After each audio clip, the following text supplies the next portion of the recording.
E aí, meus amigos? Bom ou não? Então, galera, vocês estão preparados para uma alta dose de verdades esfregadas em suas faces? Que semana para fazer aquele cara que reclamava de falta de emoção morder a língua. Eu acho que esse é um dos vídeos mais difíceis que eu fiz, porque como que se coloca bom humor em cima da quantidade de coisa que estamos vivendo a olhos nus? Pois é, só que aí eu lembrei que tudo que estamos vivendo não passa de um grande deboche com a nossa cara. Logo, se eles podem, por que eu não? Tá, eu sei, o copo tá na cara que tá meio vazio pro nosso lado. Mas ó, a gente aguentou 16 anos de PT e mesmo com algumas escoriações, parece que todos sobrevivemos. A gente é quase ninja. Vamos falar de muita gente porque precisamos dar nomes aos bois, porque pra mim aquela frase ainda é verdadeira. O preço da liberdade é a eterna vigilância. Bora lá então do resumão da semana.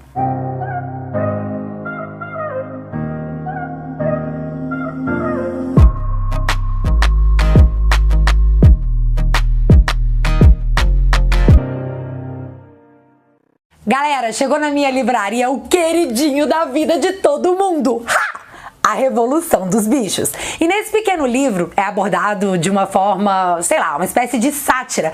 As fraquezas do ser humano, a busca pelo poder, as revoluções, o totalitarismo, a manipulação política, dentre outras coisas. Você vai lendo e você vai identificando os personagens, você vai dando nome pra eles, atribuindo pra nossa política atual. Pode acreditar que isso acontece. Eu duvido você sentar e conseguir se levantar antes de terminar a leitura. E o link para adquirir esse nenenzinho eu vou deixar fixado aqui nos comentários, com aquela promoção. Dito tudo isso, bora pro vídeo. Gente, eu vou começar com Exposed e depois a gente aprofunda porque sim, toda hipocrisia será revelada e em seguida coberta por deboche. Gravando em praia, Ana Maria Braga critica pessoas que estão na praia. Eu juro pra vocês, quando eu vi esse print rolando na internet, eu fui lá conferir pra ver se não era meme, porque né, tem muito a cara de meme. Só que não, meu filho, é real. Será que as pessoas perderam o filtro? Será que aquele amiguinho que fica ali do lado pra dar sempre aquele toque desistiu? Pegou a malinha de roupa e se mudou pra Sibéria pra nunca mais ter que ler esse tipo de coisa? Dona Maria, a senhora se deu conta que você tava na praia criticando quem tava na praia? Não, gente, eu não posso continuar. Não dá pra ser mais claro que isso. Fique em casa. Os globais precisam sair. Próximo tópico. Fernando Henrique Ceboso acordou, colocou seu roupão, acendeu um charuto e pensou: hoje eu vou lacrar no Twitter. E assim ele o fez. Em sua página, ele postou o seguinte, aspas para ele: lamentável o que ocorreu nos Estados Unidos. Houve um atentado à democracia. O seu Trump não reagiu à altura. Suas palavras dúbias, pondo em dúvida as eleições, são inaceitáveis para todos os democratas do mundo. Minha repulsa total às tentativas de ganhar a qualquer preço. Fecha aspas. Não dá pra negar que seu Ceboso fala difícil. Só que reza a lenda que após esse tweet, ele olhou pro espelho, deu uma piscadinha pra si mesmo e soltou um... mandou bem, hein, bonitão? Porém, ele não contava que quem com lacre fere, com lacre será ferido. E aí me aparece das catacumbas da internet Dona Mônica Bergamo, revivendo aquilo que eu não sei porque todos nós havíamos esquecido. E postou o seguinte em resposta ao seu Ceboso. Aspas para ela. O PSDB de Fernando Henrique Ceboso também pôs em dúvida as eleições brasileiras. Em 2014, derrotado pelo PT, pediu auditoria alegando descrença quanto à confiabilidade da apuração dos votos e à infalibilidade da urna eletrônica. Fecha aspas. Pá! Também reza a lenda que após esse expose de hipocrisia, Dona Bergamo olhou pro espelho, mandou um beijinho pra si mesma e disse: touché. Que fake ficou psiou em seu Ceboso. Depois dessa, sei lá, fica um ano sem twittar. E só lembrando que o seu Ceboso é aquele que implementou a reeleição. Mas ao perceber que o Bolsonaro tem toda a chance de levar em 2022, agora não quer mais não.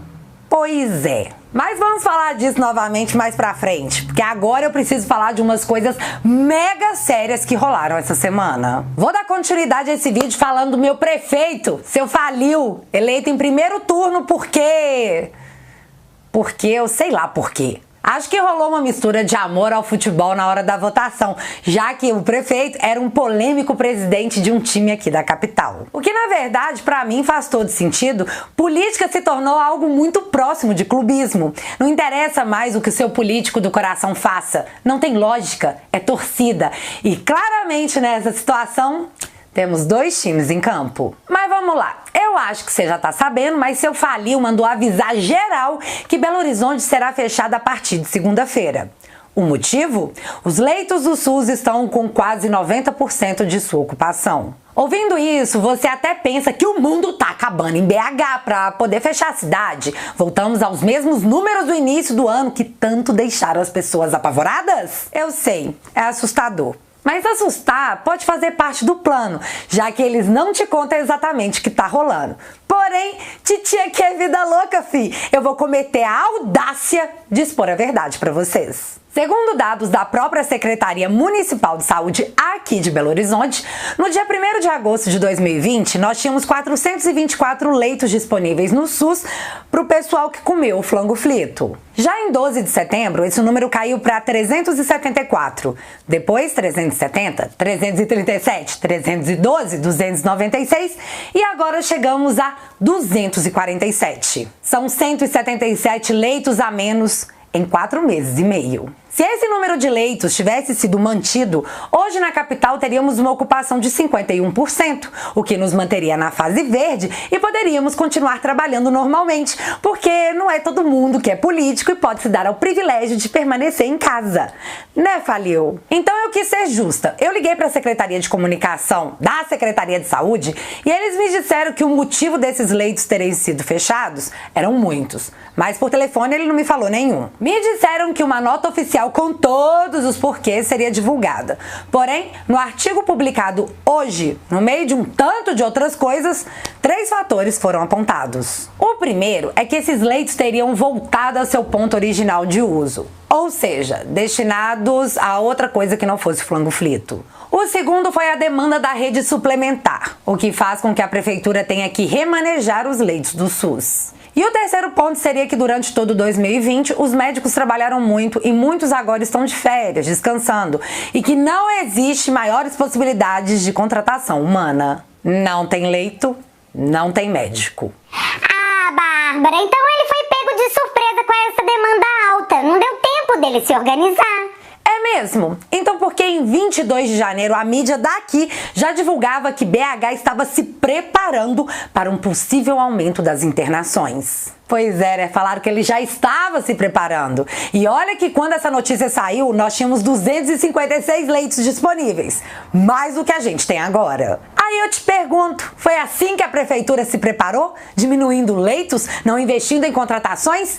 Meu filho, que espécie de gestão é essa que não se prepara para algo grande como diminuição de médicos e leitos no meio de uma pandemia? E aí, dito tudo isso, me aparece seu Falil com a cara mais lavada do mundo, dizendo que governar não é agradar. Vou falar de novo para você entender. O fato é que a prefeitura fechou 177 leitos e agora estamos com um número baixo de disponíveis. E quem vai pagar a conta pela falta de gestão do seu Falil é o comerciante. Fica em casa, né?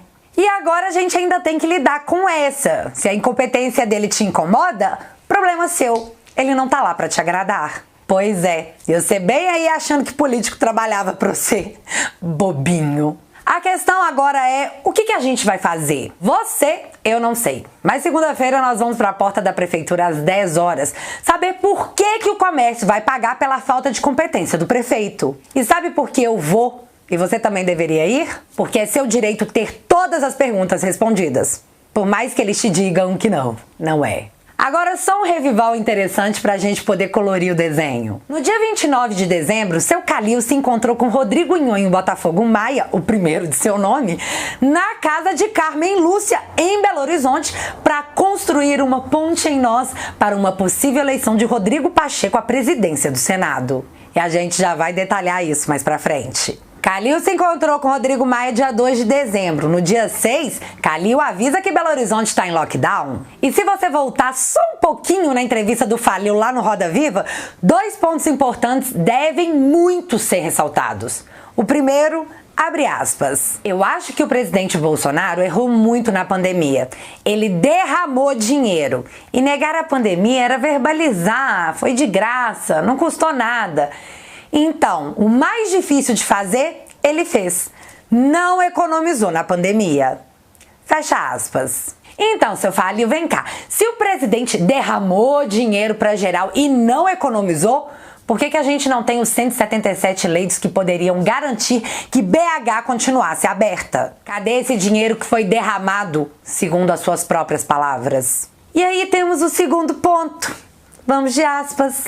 Nós estamos esperando ele, o presidente, entregar o que prometeu em 2018. Se entregar, nem o anjo Gabriel ganha dele. Fecha aspas. De novo, meus amigos, seu Falil sabe que se Bolsonaro entregar o que prometeu, nem adianta o anjo Gabriel interceder. Aí ele se reúne com o Rodrigo Maia, o cara que tá fazendo de tudo para impedir que essas promessas sejam concretizadas. Uma economia quebrada é uma promessa de campanha quebrada. Quanto custa por dia uma capital do Brasil fechada? E vale ressaltar aqui que eu não tô insinuando absolutamente nada. São só fatos apresentados. A interpretação fica por sua conta. E agora eu não vou te dar folga não, filho. Nós vamos falar de seu ditadória que sentiu. Se sentiu. Eu já contei aqui pra vocês que João Tranca-Rua aumentou o imposto previdenciário dos aposentados, que ele retirou a gratuidade do transporte para quem tem menos de 65 anos, coisa que a justiça teve que intervir para anular, porque onde já se viu, seu ditadória, tirar direito de aposentado. Mas enfim, bem que o senhor tentou, né? Teve 40% de aumento no licenciamento de veículos, redução de verba para a saúde, aumento de 69% a verba para a comunicação, aumento de 207% no imposto sobre o carro usado. Teve o prefeito de São Paulo tendo seu salário aumentado e ele ainda ia aumentar o ICMS em 14%. Ia. Sabe por que ele não vai mais? Porque quem tem medo, meu filho. E aquela calça que já era apertada virou um fio dental quando o povo da agricultura falou que ia colocar os trator tudo na rua. Então, sim, ele teve que arregar. E postou o seguinte, abre aspas. Após reunião com a equipe econômica do governo de São Paulo, determinei o cancelamento de qualquer alteração no ICMS em alimentos, medicamentos e insumos agrícolas. Na nossa gestão, nada será feito em prejuízo da população vulnerável. Fecha aspas. Véi, a cara não arde nem 3 segundos, sabe? A bochecha não treme, nem um tiquinho. Na nossa gestão, nada será feito em prejuízo da população vulnerável. Meu filho, foi a sua gestão que determinou esse aumento. O cara só deu pra trás porque até quem lambe o chão pra ele passar disse quase um... Amigo, você tá doido? Quer um exemplo? Dona Tucaína Pascoal, que por sinal foi lá e assinou sim na votação que dava tal controle ao governador. E aí do nada me aparece chorando no Twitter, dizendo que não entende como um candidato à presidência pode cometer tantas maldades ao mesmo tempo com reiteradas quebras de promessa. Sim, Dória. Ela tava falando de você, viu? Ele deve ter lido aquilo e pensado que se até a base que deu tal autoridade pra ele tava chocada, imagina o povo de São Paulo. Pode ser que o peru dele estivesse mais em risco agora do que esteve todo esse tempo sufocado em suas calças. Portanto, é melhor dar um passo pra trás, pois amanhã é um novo dia, né? E de fato foi. No dia de ontem, a eficácia da picadinha de seu ditadória enfim foi revelada. 78% para casos leves e 100% para casos graves. E aí eu fiquei meio assim... Hã? E apesar dela ser a mais meia boca que tá tendo no mercado e ser a mais cara, o governo vai sim adquirir 100 milhões de doses. Meu amigo, entenda aqui mais uma vez. Eu não sou contra a picadinha de forma alguma. Como boa hipocondríaca que sou, eu sou bem exigente com o cartão de vacina dos meus filhos. O que eu sou contra é a obrigatoriedade. Mas por que, Bárbara? Você tem medo de virar um jacaré? Um pouco, acho que um pouco. Mas vamos falar sério. Do momento que as empresas que desenvolveram essas doses tiraram delas da reta pedindo imunidade contra possíveis efeitos colaterais desconhecidos e, além disso, pedindo para o governo criar uma reserva financeira para poder lidar com possíveis processos por causa de efeitos colaterais desconhecidos, Meu filho, meu fiofó deu uma travada. A sensação é de usar permanentemente as calças do Dória. Não é meu direito questionar e exigir uma segurança absoluta para o que vocês vão fazer com o meu corpo? Pelo visto, não. Esse negócio de meu corpo, minhas regras, só vale para as mulheres que querem tirar os bebês de seu ventre. Se você vai tomar, ótimo, meu amigo, bom pra você. Mas eu não sou grupo de risco e a chance de eu ter algo devido à picadinha é muito maior do que eu ter algo causado pelo próprio flangoflito. Você consegue me entender? Sério? Você consegue? Meu receio deveria ser justo e as minhas dúvidas respondidas de forma clara e direta. Mas não é. Fazer o quê? Dizem que isso aí é democracia. E ai de você de discordar. Mas o negócio é que Tita Dória perdeu um dia para ganhar no outro. E se você acha que ele tá triste pela perda no aumento do ICMS, espera até o contrato mega sigiloso com o desenvolvedor da picadinha dele ser revelado. Pode ser ou não que tenhamos muitas respostas. Só nos resta aguardar e torcer de coração para dar tudo certo. É claro. Mas o que mais me irrita é que o cara fala que tá mega preocupado com a sua saúde, mas corta o repasse de 12% de verbas para a Santa Casa. Seria um jeito de compensar a perda do ICMS? Como que a pessoa pode estar preocupada com a sua saúde e retira o repasse de verba para o local que atende justamente as pessoas carentes? Como? Como, senhor? Mim não consegue compreender. É sério, não tá legível pro português sem narrativa. Difícil, né?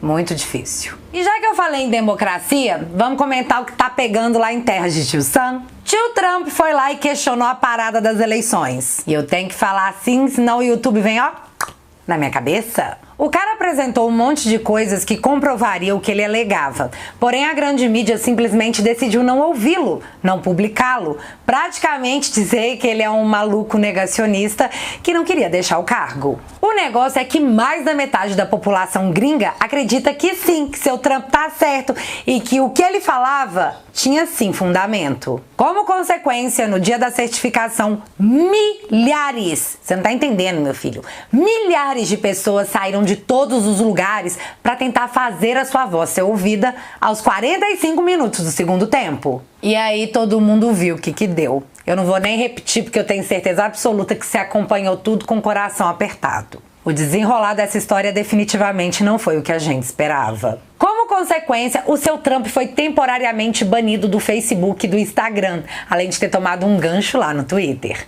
Ou seja, calaram a sua voz nas redes sociais. E o que eu achei mais interessante foi um monte de jornalistas que tem verdadeiro horror à censura, batendo palma e fazendo deboche com o ocorrido. Tipo Dona Amélia, Dona Miriam Leitão, que certa vez escreveu sobre a estupidez da censura, mas hoje posta que Trump tá de castigo no Twitter por 12 horas e que se não voltar pianinho, vai ser banido. Voltar pianinho, fale somente o que eu considero verdadeiro. Em livre interpretação. Por fim, tio Trump fez um vídeo declarando a paz, dizendo que vai ter uma transição tranquila. Porém, tudo tá apenas começando. Ah, e diz também que não vai lá na posse de seu Biden.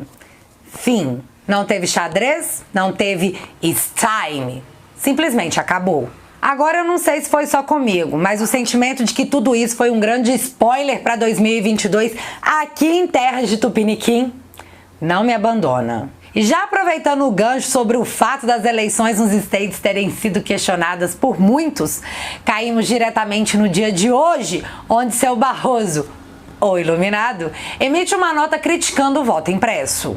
Que mais uma vez, amiguinho, não é retirar as urnas para substituir por papel. É apenas um papelzinho que vai ser impresso ao lado do seu voto na urna, onde na hora você vai poder verificar se a pessoa que você votou é aquela mesma que está no papelzinho. E se não for, você vai poder dar o berro. E aí, caso aconteça de rolar alguma dúvida após as votações, esses papeizinhos poderão ser contados para que a paz reine em terras de TSE. Agora vem o meu questionamento, seu Barroso. Se o sistema é mega, hiper, ultra confiável, não seria mais legal da sua parte deixar o voto auditável rolar e se der algum BO, na hora de conferir os papéis, ele vai bater certinho com o resultado das urnas e o senhor vai provar pra geral que você tem razão e que de fato é um ser iluminado. E assim todo mundo vai ficar feliz. O senhor não acha? Mas aí, Vossa Excelência disse que o problema de se fazer isso é que o derrotado sempre vai questionar os resultados e que isso vai gerar um estresse danado pra galera do TSE. Mas vem cá,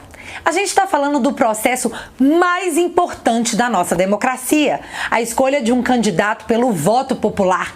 Meu filho, não é campeonato de Yu-Gi-Oh! Tem que dar clareza e segurança pra população, sim senhor. E se isso for dar trabalho demais, paciência! O nome disso é transparência e compromisso com o seu trabalho em esclarecer o cidadão. Porém, a insistência de Vossa Excelência em dizer que isso não vai rolar de forma alguma e que quem fizer isso poderá inclusive ser punido porque, aparentemente, a garantia de que tudo tá certo sou eu, deixa tudo mais estranho ainda.